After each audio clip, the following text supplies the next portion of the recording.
Hello, everyone. Welcome to today's webinar, Cybersecurity for Small Business Owners. My name is Meredith Medlin, and I'm really glad to have you with us today.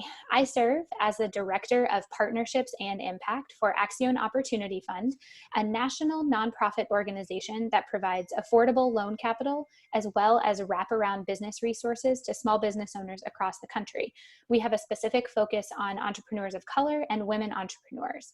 During this very hectic time for small businesses this year, Accion Opportunity Fund is proud to support entrepreneurs through access to capital and through access to educational opportunities like this webinar. And we are very grateful to our partners at Fifth Third Bank for their shared commitment to small businesses.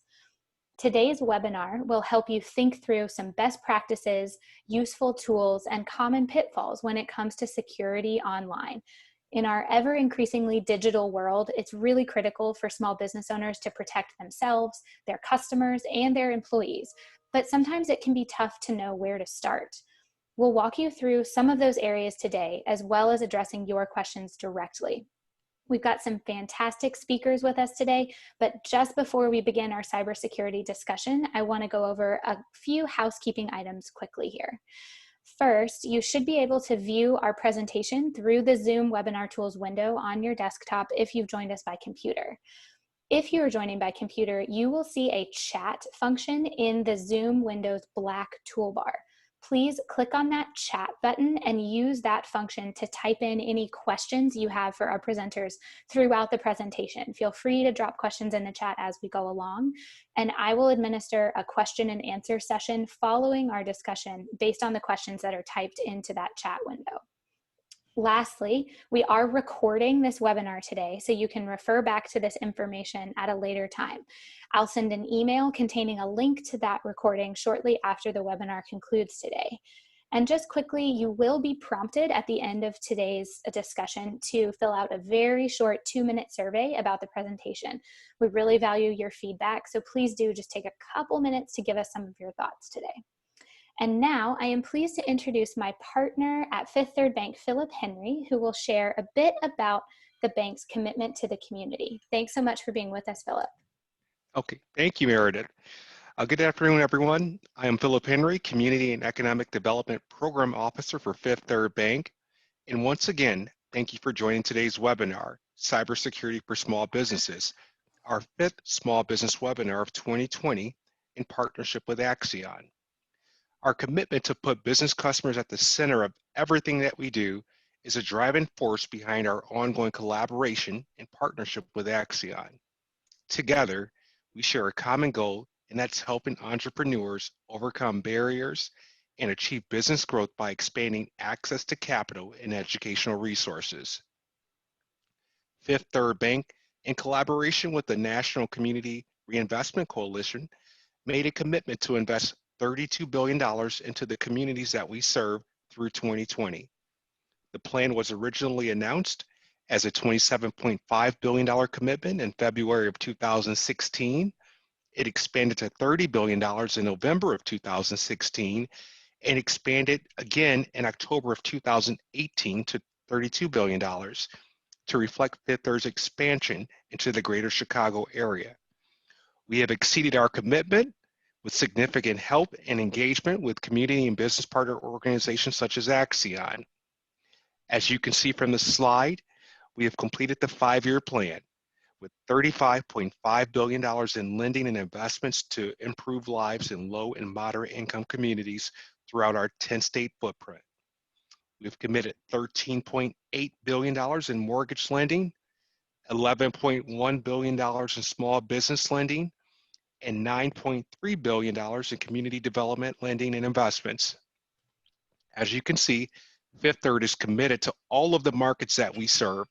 Several hundred entrepreneurs have been helped through our support and economic development programs, including technical assistance and micro lending for small businesses through partners like Accion.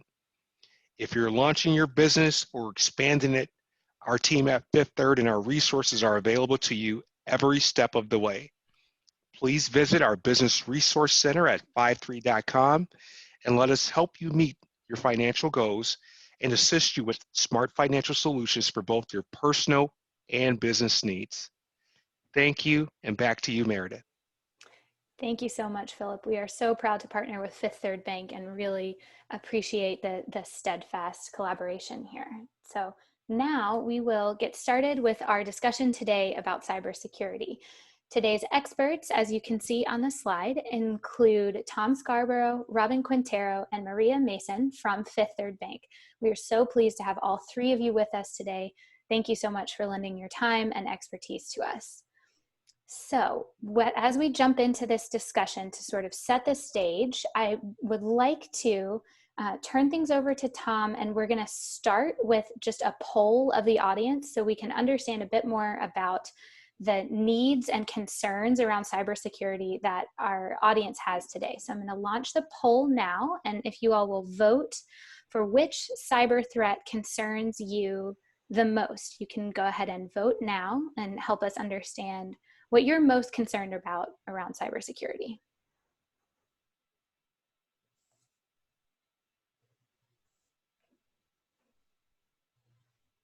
All right, we'll give you just a few more seconds to vote with us today. Thank you, Meredith. This is Tom. Can you hear me okay? Yeah, I can hear you. And we'll go ahead Excellent. and share the results. So Tom, as you can see here, what you and I had discussed previously really held true. Folks are really concerned about business email compromise and about ransomware. All right, so those are the results of our poll, and we will go ahead and move to the next part of our conversation. Thanks for participating, everybody, and thanks for being with us, Tom. Yeah, absolutely. Good afternoon, everyone. Again, Tom Scarborough with Fifth Third Bank. I'm a Senior Vice President responsible for our extended security program, but I spent the past 13 years leading our cyber defense and operations team. So a lot of experience in this space, and I'm really excited to have the opportunity to speak with you. And, you know, really, I was interested to see how the poll came back, but not surprisingly, you know, BEC and our business email compromise and ransomware are certainly two of the things that I believe are top of mind for a lot of small business owners. And, you know, looks like the poll held true. Can we go ahead and jump to the next screen? So what I wanted to do was kind of set the table for just how the threat landscape continues to evolve. This is probably not surprising news for anyone, but we'll talk a little bit about why that's happening. And then I'm going to get into some more detailed discussion around business email compromise and also ransomware, and certainly encourage my other panelists to jump in and speak up if there's something that they'd like to add. So today, modern organizations and individuals alike are becoming more and more exposed to just our increasing interconnectedness via the proliferation of cloud-based applications, mobile solutions, and Internet of Things. And that blends the use of both consumer and corporate technologies. And the result of that is a rapidly growing attack surface that's increasingly difficult for your security and operational teams to protect, especially in small and mid-sized businesses. Can we go back to the previous screen? So with the expanding attack surface, I talked through some of the examples, but cloud continues to be kind of a changer, a game changer in the environment. We've heard about Internet of Things, all of the devices that you think about that are now connected to the internet. If you think about your homes or your businesses, all of those touch points to the internet provide an opportunity for someone to take advantage. And then we certainly have motivated and well-funded threat actors, and we'll get into some of the more details in my discussion. But always worried about malicious insiders, probably less so terrorists in this environment, but organized crime and nation states certainly are a problem. And we see nation states and organized crime actually working more collaboratively together than we have in years past. And with all of these factors, it really comes down to the financial motivation. And that's really on the right-hand side of this slide, the well-established cybercrime economy. They can monetize a number of these things. And in many cases, it just comes down to just looking to commit fraud, be able to commit fraud. And that's really what we see with business email compromise, and we see it with ransomware as well. And then we have to deal with just the continued evolution of the attacks. Custom malware, we see a lot of these criminal organizations that run actually like an organization. They have different departments and different groups that are responsible for different aspects of their organization, including those that are responsible for writing the malware, supporting it. There's folks that are responsible for deploying it. There's people that are responsible for conducting the account takeover and moving the funds, and there's certainly people on the back end that are responsible for cashing those funds out. But you have zero-day exploits, and as I talk through business email compromise specifically, social engineering is impactful across the board. Just social engineering is the art of trying to, I would say, manipulate or trick someone into giving you information that you may not otherwise have access to, and it comes in many different forms. So let's go ahead and jump into the business email compromise specific discussion. Next slide, please. So with business email compromise, it's really about human nature. That's what the threat actors are preying on, is our desire, the desire for humans to want to be helpful. With business email compromise, this is not necessarily a new threat. We've been monitoring it since about the 2012, 2013 timeframe, but we've seen it really not only increase in sophistication, but we've also seen new examples and variants of business email compromise. And I'll talk through some of those here as we go through this. From a historical perspective, with business email compromise, it's really about tricking, either tricking somebody into giving you their email credentials, or putting something like malware within their environment, which allows you to steal those credentials. And typically, the original kind of flavor of business email compromise was what we call CEO business email compromise. And that's where they would compromise the email address of a CEO and then leverage that email address to continue to kind of proliferate social engineering and allow somebody to or trick somebody into committing fraud on behalf of that fraudster. How they do that, how they might trick somebody into getting that information, we're all really kind of probably familiar with the ways. One primary way is phishing. So we see a lot of phishing that is O365, Office 365 related, G Suite related, and all of those are to steal those credentials for the email address. If they can't successfully compromise the account or trick you into giving up your credentials, another tactics that are less sophisticated and less successful are just to simply spoof the email address, which is where you make it look like it's coming from somewhere else than it is. Those are pretty easy to detect. The display name, if you mouse over the sending address, it'll tell you that it's really from a different domain, et cetera. So we're really most concerned when they're able to do that legitimate compromise. And again, phishing is a primary way, but then the more concerning trend that we've seen recently, and it's really a blending of it's an evolution of the phishing email, is they just started including malicious components, malware, whether that be a malicious attachment or a link to a malicious site. And the reason they do that is if I can phish you, if I can trick you into giving me your credentials, then I have unfettered access to your email address for some period of time.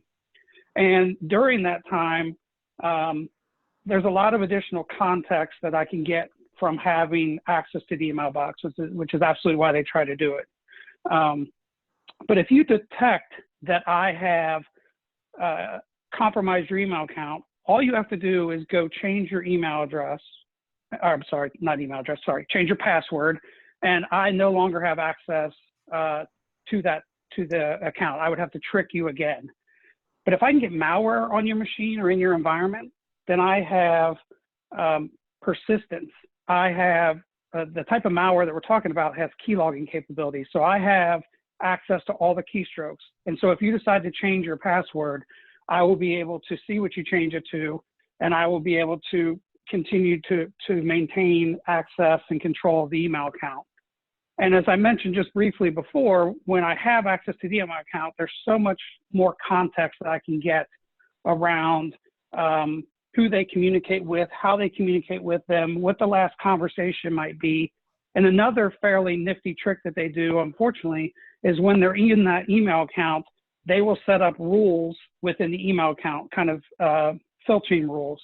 So they will go in and set up a rule that says any email that comes from these folks, maybe within the organization, or from somebody at your financial institution, could be Fifth Third, could be another financial institution, throw any emails that come back in, throw those into a junk folder, throw them into a newly created folder that they create. They could throw it into just some random folder that you already have created, and you will never see those interactions, those email interactions that are happening. You would have to know to go look for them, but they certainly have access to the email and they know how to do that.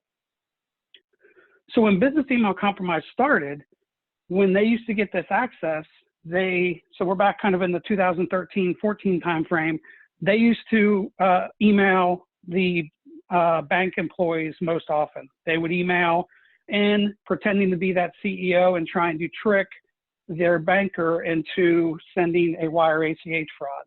And when they're doing this, they always want to stay in the email channel because the email channel allows them to be anonymous. So they will do whatever they can to stay in that environment. They do not want to talk to you on the phone. And so their story will be, they might be at a doctor's appointment, a board meeting, they might be traveling on business. They're often at their nephew's funeral. I don't know why it's the nephew that always passes, but it tends to be that they're off at their nephew's funeral and they're not going to be able to come to a phone, but they have an urgent need for this transaction. And banks, like Fifth Third and many of our peers, have process and procedure in place that we should never conduct wire or ACH transactions via an email request. We've got to pick up the phone. We've got to call the customer on a good number that we have on file. Never trust any information you get through that email channel because you're not going to, if it doesn't match the number on file, you cannot trust it. And you're supposed to call and validate with your customer the transaction. And in many cases, most cases, our employees would follow process. But again, back to that human nature and that human vulnerability, we had times where bank employees would not follow process, and they believed that was their customer, and we have fraud that happened. And I hate to give criminals credit, but a few years ago, kind of I guess about 4 years ago now, they made a shift, and I think it was a good move for them, given what their objectives are. We still see attempts come into bank employees, but we don't see it nearly as often as we used to. Now that they have access into that email box and they have all that context about the business that they're targeting, they now typically email internal to the target organization. So you imagine a fraudster has access to an email box of a CEO of a small business, and they know that CEO is traveling on business this week. They're in London, let's say. And obviously other members of the small mid-sized business are probably going to know that as well. So then they will send an email internal to somebody in the accounts payable department that they're working on a secret project. They're in London and they need their help to wire money overseas. It's for a confidential project. Please don't tell anyone. And they kind of leverage that kind of internal influence that CEO or that CFO might have over the organization. And again, the person that receives the email is excited that they're hearing from the CEO. They're asking for their help on a secret project. And I know that he just traveled to London on Monday, so this has to be legitimate. So unfortunately, we've seen a significant increase in the impact of BEC. And you can see here just a few of the numbers, how much it's increased. But really, the emails you're going to see, again, have that sense of urgency, and they're going to do whatever they can to keep you in that channel. Let's jump to the next slide to talk about the impact. So how big of a problem is this? So I told you this started in kind of the 2012 timeframe. It really started being tracked by the FBI in 2013. And as you can see, we're talking about $26 billion with a B in loss. And it's important that these are reported losses. The FBI is important to highlight that these are reported losses. If an organization doesn't report it, doesn't talk about it, then those numbers wouldn't even be included here. What's important, I think, to just kind of notice how much this has evolved. I mean, that number is big enough, at least it is for me. But I've done a number of these presentations over the years, and I have pulled information like these public service announcements from the FBI. So I told you the FBI really started jumping onto this, picking up on it in May of 13. Their first public service announcement came out on June 14th of 2016, and it reported $3.1 billion in loss since 2013 when they started tracking. Less than 1 year later, May 4th of 2017, they updated their public service announcement. It had almost doubled to $5.3 billion in those 11 months. They came out with an updated version on July 12th of 2018. It had more than doubled to $12 billion. And the latest one that I've seen is the one you see here, which is from September of 19, so 14 months later, it had doubled again to $26 billion. So the impact is real, and it's, unfortunately, the fraudsters are getting better at this. Real quick before we jump into some best practices, I did want to mention some of the different flavors. So we talked about CEO fraud. We also see in the United States here, January to April timeframe, we see W-2 attempts. So the target for the email compromise in this case will typically be like somebody in charge of human resources and payroll. And we see attempts, they pretend to be the chief HR officer, and they're attempting to get W-2s for all the employees. And there have been American companies, some fairly large, that have fallen victim to this. We see a big increase in what I'm going to call invoice-related BEC, and this is when they're getting in between you and your vendors and your partners, and they are looking to update payment information for invoices. So they might compromise one of your partners and send you an email that says they need you to now pay an invoice to a different account. So just be aware that is out there. Payroll diversion is one we've seen. We at Fifth Third certainly look to monitor for these type of things. And I've had a couple occasions where we've had, the accounts have never been compromised, so never fully compromised, but they do that spoofing that we see where they make the email address appear it's coming from someone else. And they spoofed one of our executives and with an email to our chief HR officer saying that they just opened a new account at another institution and they need to have their direct deposit now routed to a different account.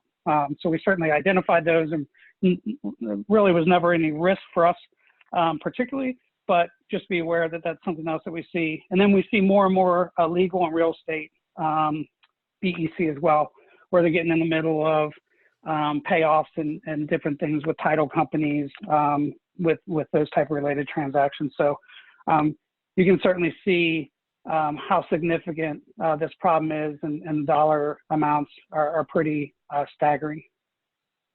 So I think wanted to pause kind of here. Meredith, I think we have another poll. Wanted to see if anybody that's participating with us today has either experienced a BEC attempt or even experienced loss. Do you have that poll? Yes, I'll go ahead and launch that now. So we can kind of understand, we know it's a huge issue, but even for small business owners, what they're experiencing. Give it just a couple more seconds. Thanks, everybody. We've got a lot of responses coming in on this.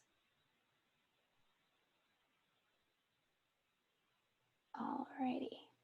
Go ahead and end the poll, share the results. So, we've got a lot of folks who definitely have experienced this, and some people who are unsure, which I think, Tom, kind of lends itself to what you're saying. It's really easy to kind of fall for some of these tactics because the criminals have gotten really smart. Yeah, absolutely. Very interesting feedback. Great. About what I expected too as well, unfortunately. So let's Yeah, so again, we know a little bit more about BEC. We've certainly seen what the impacts can be, which are pretty substantial. Let's talk about how we can protect against it. First and foremost, I would leverage dual approval or multi-factor authentication capabilities whenever possible. It's very likely that whichever financial institution you're using and banking with for your business, and even personally offer these type of services, consider that. Think about this. We're talking about email compromise. So if you're using Office 365, if you're using G Suite, or if you're using just a webmail type capability, if they've got two-factor authentication, certainly employ that. We talk about knowing your customer and never accept a request for payments through email or other similar channels. I talked about that's a policy at Fifth Third, and one that we certainly try to make sure our employees understand and follow. But to know your customer is just really, it gets back to how the fraudster might engage you, how they might speak to you in the email. Is this your customer? Does this sound right? Does this smell fishy to you? And again, always verify the legitimacy of the payment through known good contact information. As I mentioned, you cannot trust anything that you're getting from that email. It's just unfortunate. It just allows them to remain anonymous. You want to monitor your accounts regularly. And I think it's important to educate your employees. You know, hopefully you're here today and you're learning some new things. I'm not sure how much you knew about business email compromise before, but it's, you know, your employees might be in the same situation. So the more that you can share with them that these threats exist and kind of what they look like, and reinforce what your policies and procedures are and how you want to validate transactions, those type of things. I think it's, you know, just continuing to communicate and talk with your employees is important. I mentioned multi-factor authentication, which is, and I'm sorry, I feel like I incorrectly blended them a little bit. Dual approval is what I meant to say first. And dual approval is where you do not allow a payment to happen with just one authorization. You have multiple people within your organization that have to authorize. I think, so I apologize. I think I blended those. I should not have. Dual approval is separate than multi-factor authentication. But the dual approval is a very important control and gets an extra set of eyes on any monetary transactions that are happening. Limit information shared on social media about your employer and your role. That social engineering that we talked about, a lot of that is how they're able to identify their targets and who they might want to go after and who they have to social engineer. And they certainly will leverage all the information that's available to them. Again, ensure policies and procedures are being followed. That just gets back to that education, that communication. Make sure you have those policies and procedures in place and you're telling your employees about them. And then leverage appropriate security tools to protect your environment. You know, I know, you know, that may be a little bit more difficult in some small businesses, but I think it's important that you think about anti-malware protection. And I'm gonna kind of highlight that. I know it's a little bit of a nuance, but we're all familiar with antivirus tools, probably the McAfee's, the Symantec's, the Trend Micros of the world. And those are all very, very good products. And I would certainly recommend using something like that. And those are certainly fairly inexpensive. But those are what we call signature-based solutions. They write a signature for a particular type of malware, and as soon as that malware changes, that signature is no longer valid. So it's really, really hard for those type of technologies to keep up with the more advanced malware and how quickly it proliferates. So anti-malware is a different type of technology. It's not signature-based. It's what we call heuristic-based, and it really is looking at you run it on a laptop or a desktop, it's looking for abnormal behavior on the workstation. It's looking for a potential compromise that way. So I think it's important to have that type of technology. And then a web proxy. A web proxy, if you're not familiar, is what controls what websites you can go to. I'm not encouraging you to be, you know, overly restrictive in where your employees can go visit on websites, but a web proxy goes a long way to protecting against harmful sites. So the way a web proxy works real quickly is by categorization. So a new website comes up, it takes them a while, but they will categorize it and think about categories like business and economy, education, medical field, sports and entertainment, adult entertainment, online gambling, different categories, and you can choose to block certain categories. So you may say, nobody from our network needs to go to adult entertainment sites. Nobody from our website needs to go online gambling. And they even have a category for malicious. So if they determine there's something malicious or potentially malicious with that site, they will block it. So you could just choose to block malicious sites, and that goes a long way to protecting where your employees are going. And when I say that, they may not be browsing. It may be a link that they click on an email. That web proxy provides a layer of protection. Okay, let's jump to the next one, which is ransomware. And I'll run through this one a little more quickly. This one is a little bit less about fraud, but it's really becoming more and more impactful, especially like literally right now, like in the last couple months, it's really kind of exploded, and I'll talk a little bit about that. Next slide, please. So as I mentioned, I've given a number of talks this year and previous years about these topics. So I was preparing for, just being fully transparent, I was preparing for another presentation about a month ago, maybe a month and a half. And I literally went out to Google and I searched news stories for ransomware. So you'll see upper left-hand corner, from the media, a random week, literally a random day and a random week. I did a search, and these are all headlines I found. And what I'm just trying to highlight here is how it's impacting all sorts of organizations.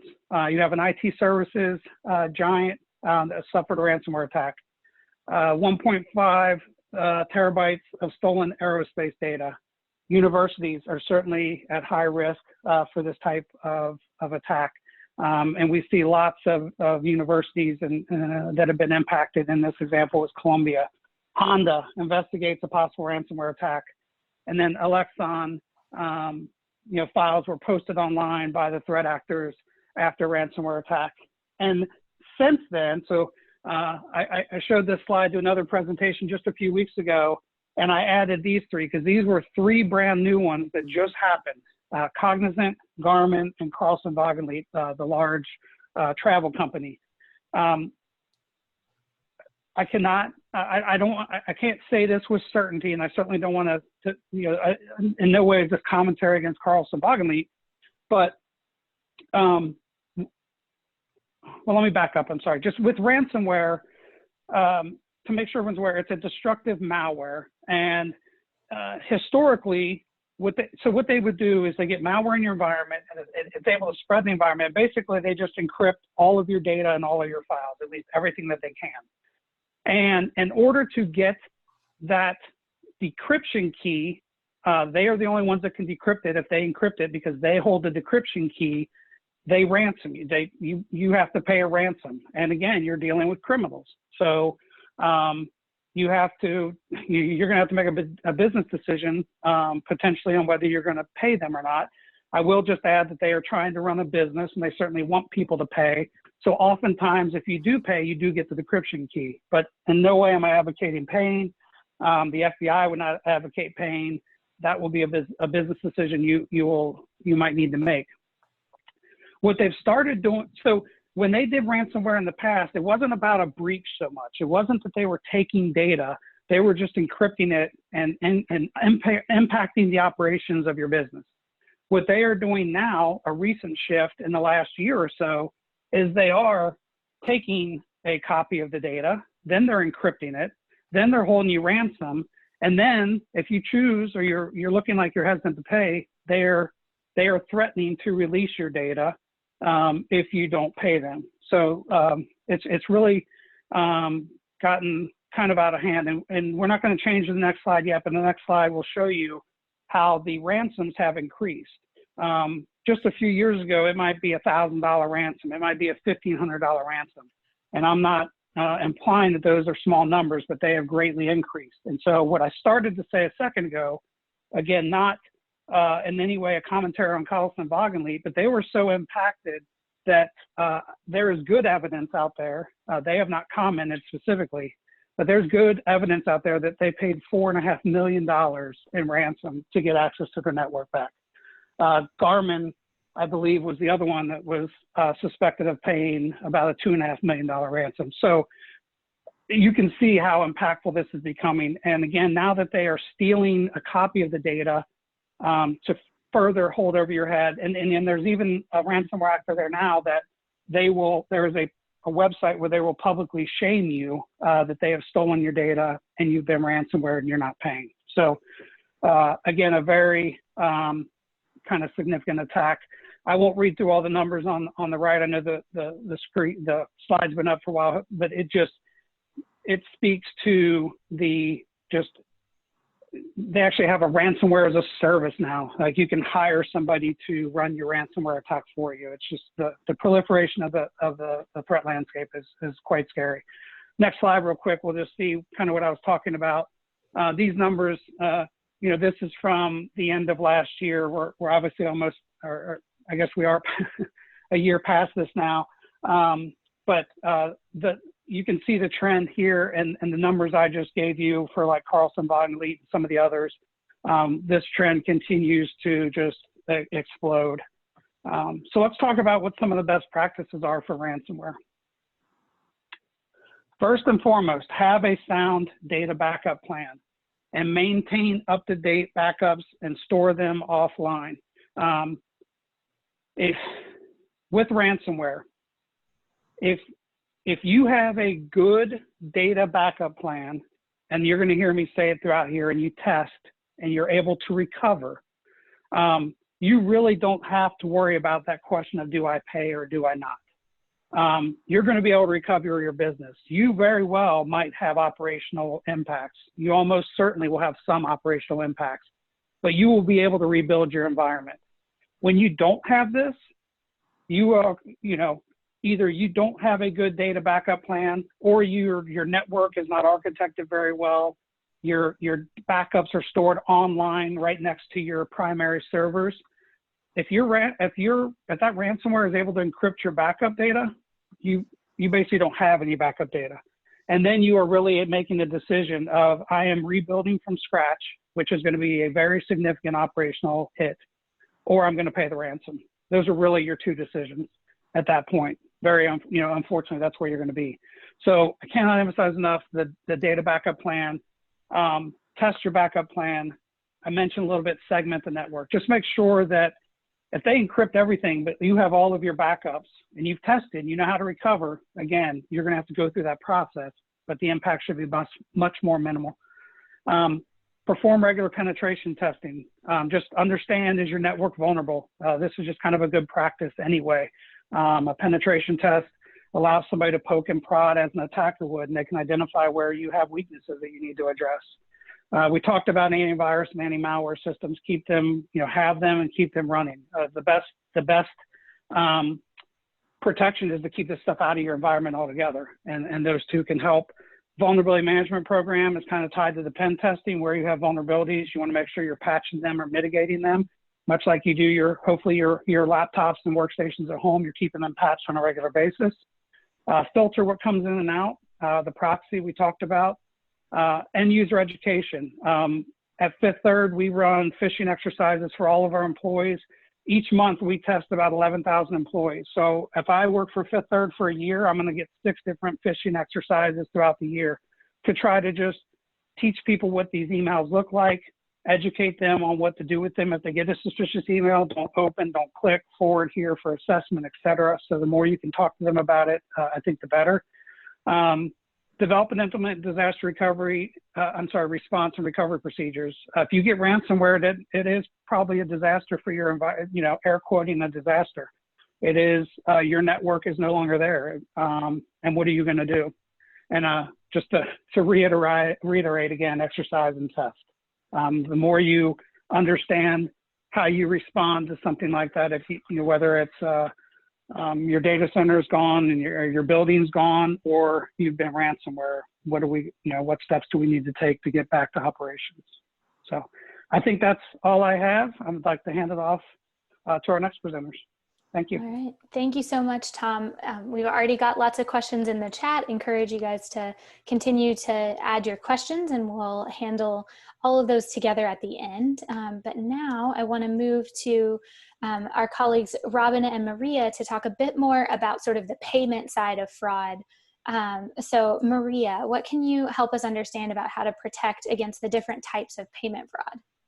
Thank you, Meredith. And again, like Tom, I'd like to just say thank you to everyone for giving us the opportunity to speak today. We're very happy to partner and share information. Also, to piggyback on Tom, I wanted to share that I read a statistic. My sister works for a company out of Cary, North Carolina, who was a victim of ransomware this summer. And I was reading the articles that were written about their company and saw that there is a 400% increase in ransomware attacks since COVID-19 began. So it really is something that is impactful. So the information that Tom provided is tremendous, and please take heed. I, again, am very grateful and want to talk to you a little bit about payment fraud. I focus primarily in our check space, and Robin focuses in ACH, but I would just talk to you a little bit about some stories of customers who've had check fraud at Fifth Third Bank. And some are success stories and some unfortunately are not. And then we can tell you about some of the tools that financial industries in general will have and best practices that you can take. So I have a client that is in the Chicago area, and they felt they were very safe in their business practices. They wouldn't put mail in the local mailbox. They would go to the post office. They wouldn't have it sit out on the admin's desk for the postman to take it. They physically took it to the post office. Thought they were very responsible. This business last year had fraud occur. And it wasn't that the dollar amount changed. It wasn't that they changed the email. It was that the check was bleached, the pay to information, and new pay to information was put in. When they looked on their account, they saw that the check cleared, but they didn't look to see who it was written to. So they were unable to identify the fraud until their month-end statement. It was a loss of over $300,000 in one check. And I've got to say, those were very difficult conversations to have with a client.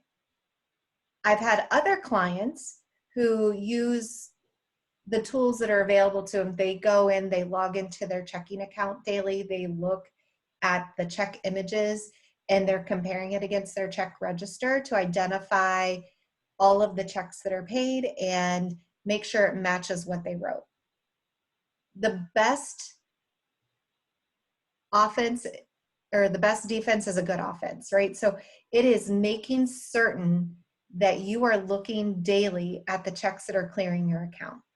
If there is fraud on your account, as a financial institution, I have one business day, 24 hours after that check clears, to go back to the bank where those funds deposited and fight on your behalf to get the money back.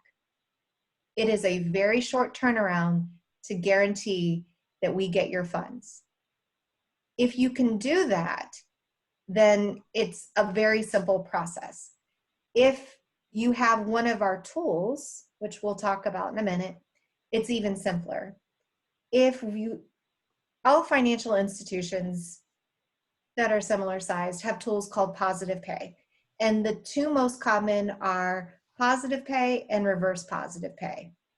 At my financial institution, we like to call them bank maintained positive pay because the bank takes a lot more work, or client maintained positive pay because the client's doing more of the work. With bank maintained positive pay, again, this is for checking accounts, the client is sending a copy of their check register. Every time you're writing a check, you're sending that information to the bank. The bank is then loading that data, and every time a check comes into clear, we're comparing it against your check register.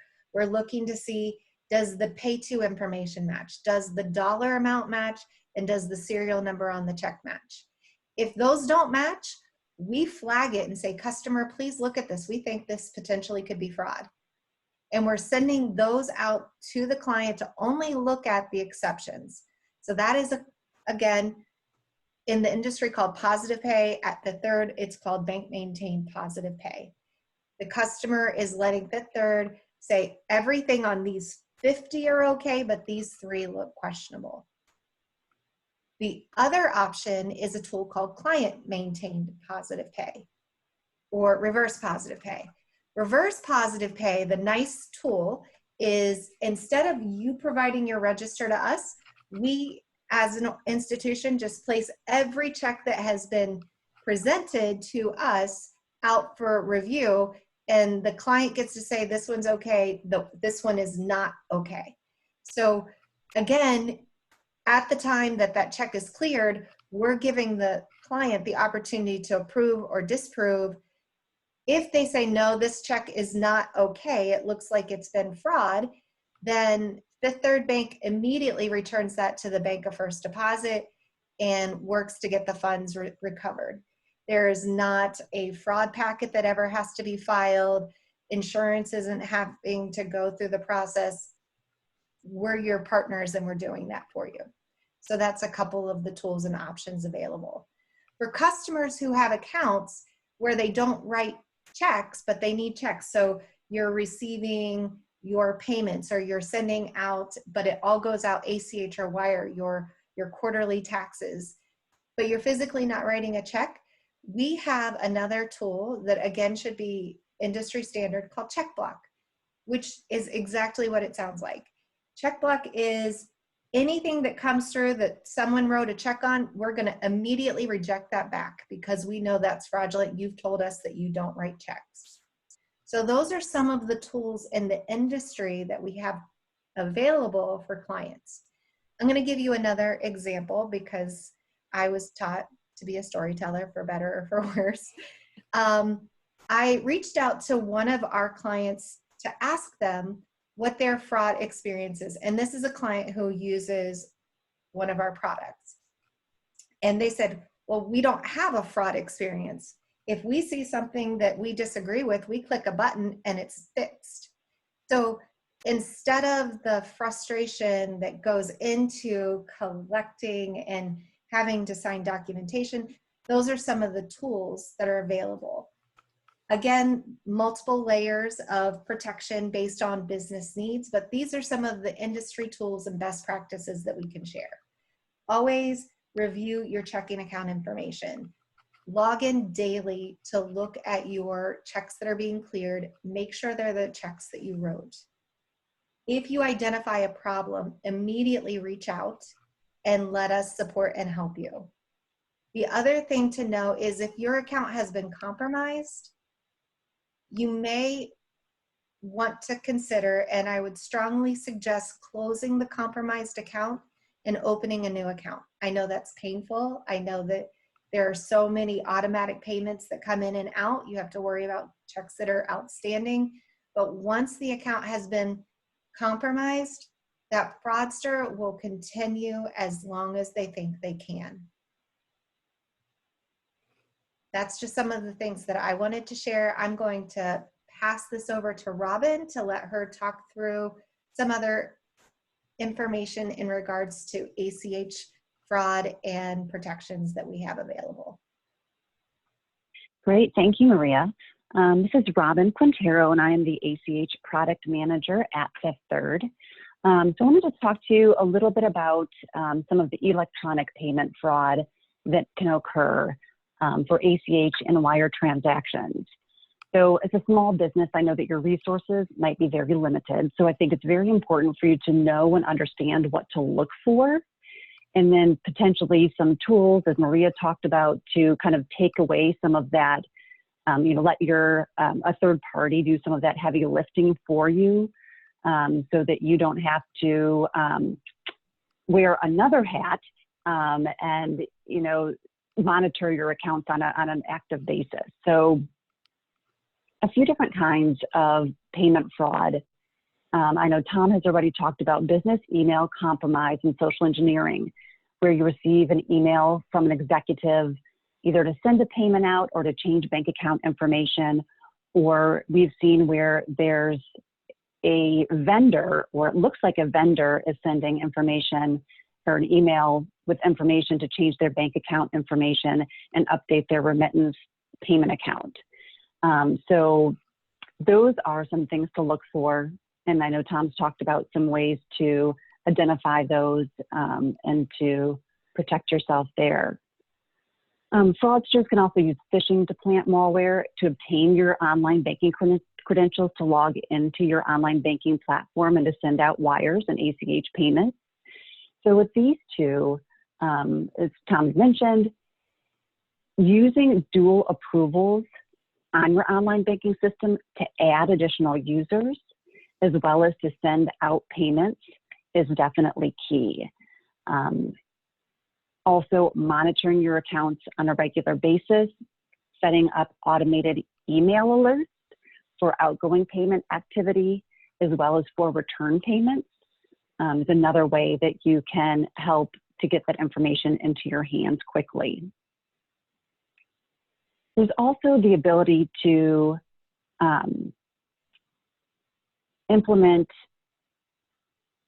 ACH positive pay and ACH debit blocks, which can help to deter a third party fraudulently debiting your account.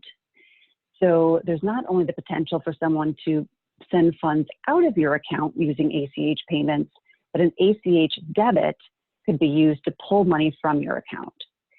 So there are tools in place that can help you to either block all ACH debits from an account if none are expected. You can filter for specific debits, or you can have ACH positive pay, which is similar to check positive pay, where you can actually go online to review any incoming ACH debits and decision those to either pay or to return. Additionally, once someone gets your account information, as mentioned, they can create those counterfeit checks. They can use that to debit your account with those ACH payments. One other thing to look for are ACH debit returns. So if you're a company that collects payments either on a monthly basis or on your website, and you are sending ACH debit files to pull funds from your customers' accounts, it's important to look for patterns in ACH returns. There's the opportunity for a fraudster to input account information that's either not their account, and that transaction can come back as an unauthorized return, or they may knowingly input an account that does not have funds available, but you will not receive that ACH return for potentially 3 to 5 business days. And you may have already offered a service or a product, and when that return payment comes back as an NSF or an account not found, then you may be out the funds. One thing to know for ACH debits is on consumer accounts. So if you as a consumer, if you have an ACH debit that is fraudulent that posts to your account, you have 60 days to contact your bank and return it as unauthorized. As a business, if those transactions are posting to a business account, you only have that 24-hour time frame to return the ACH payment as unauthorized, just like you would a check. So that is definitely something key to know. So if you see this activity in your account, you can contact your bank right away to report it, ask them to return the payment as unauthorized, and then determine what your next steps are, either enrolling in a debit block or debit filters or positive pay, potentially opening up a new account to protect yourself. So there are things that you can do, but definitely contacting your bank and getting them engaged, and they can help you work through what the next steps are to protect yourself from any further fraud.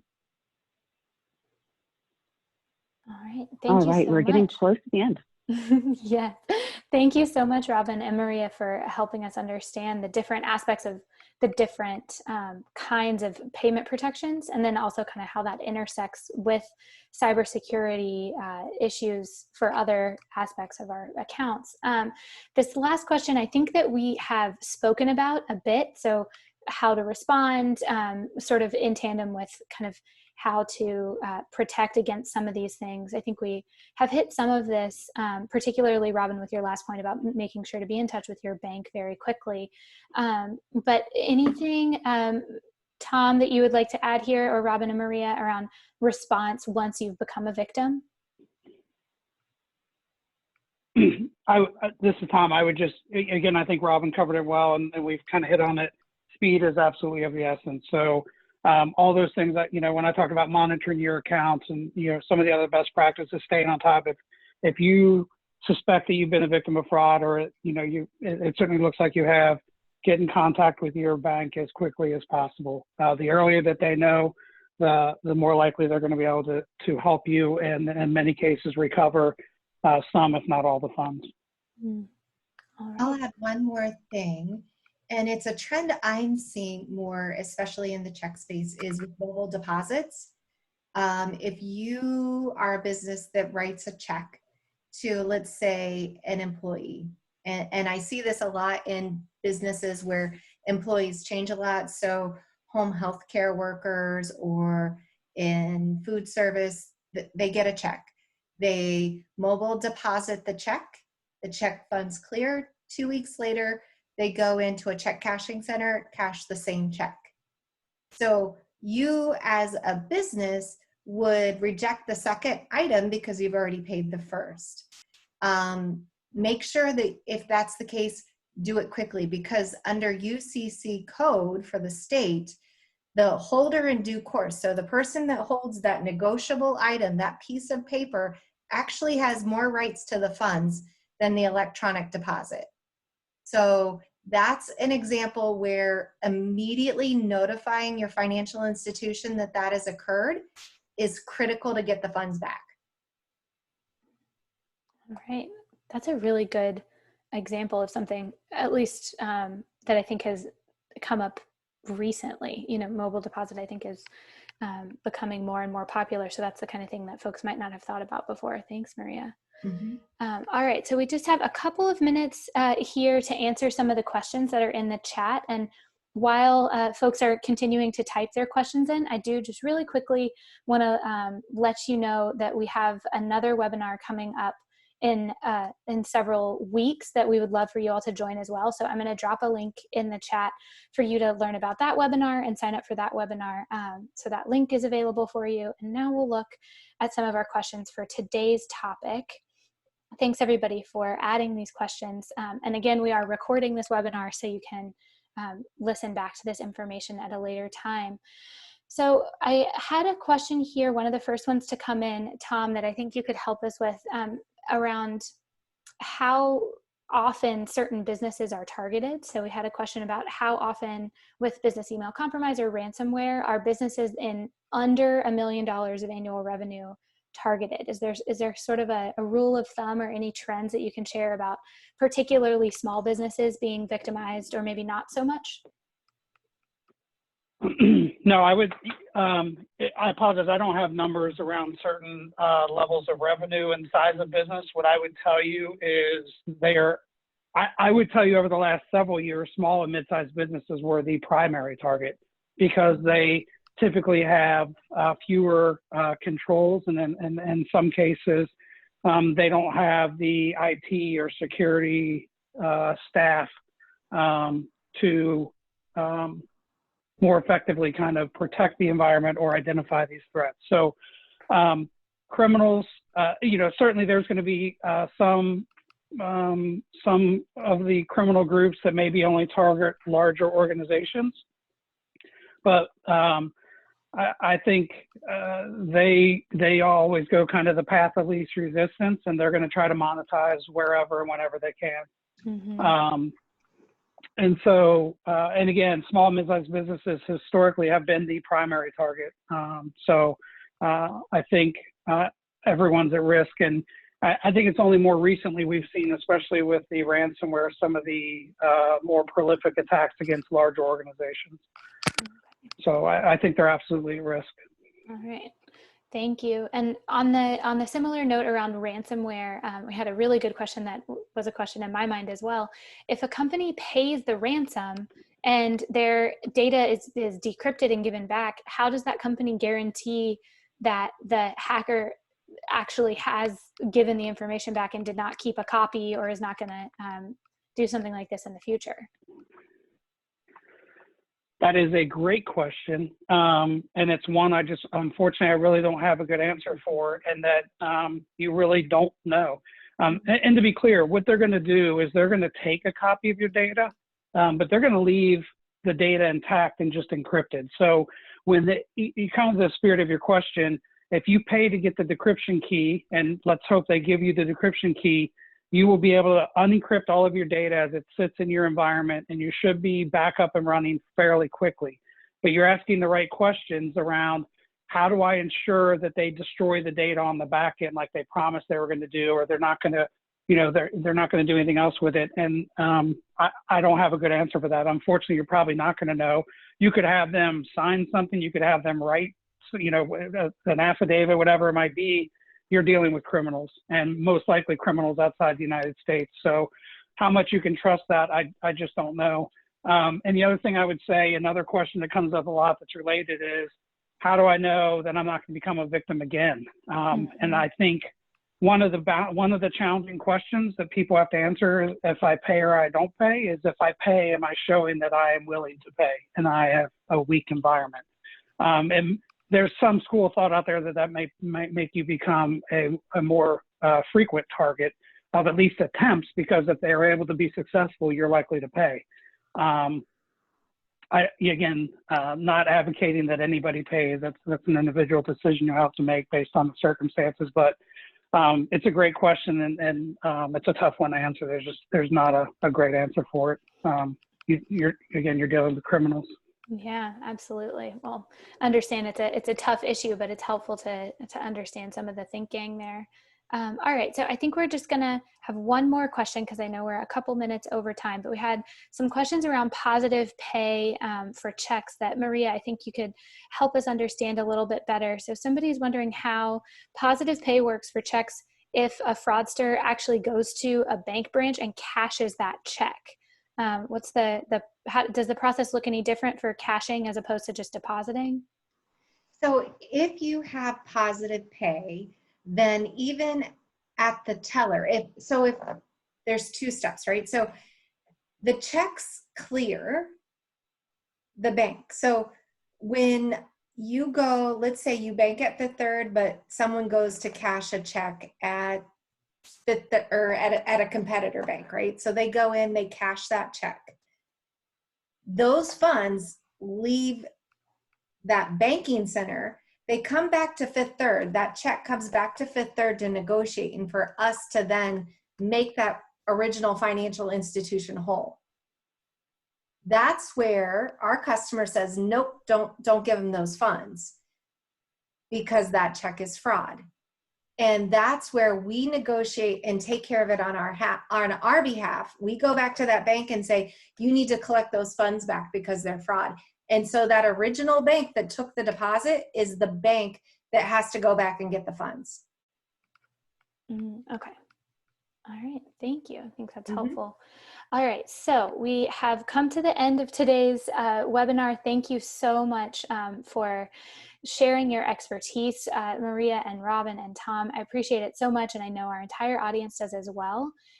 We will be back here in our Accion and Fifth Third webinar space in a few weeks for our next webinar about budget planning. We hope everybody will join us for that conversation as well. Thank you again, everyone, for your time and for sharing your expertise with us, to our presenters today. We really appreciate it, and we will see you in a few weeks for our next webinar. Thanks, everyone. Have a great day. Thank you. Thank you. Thanks, Meredith.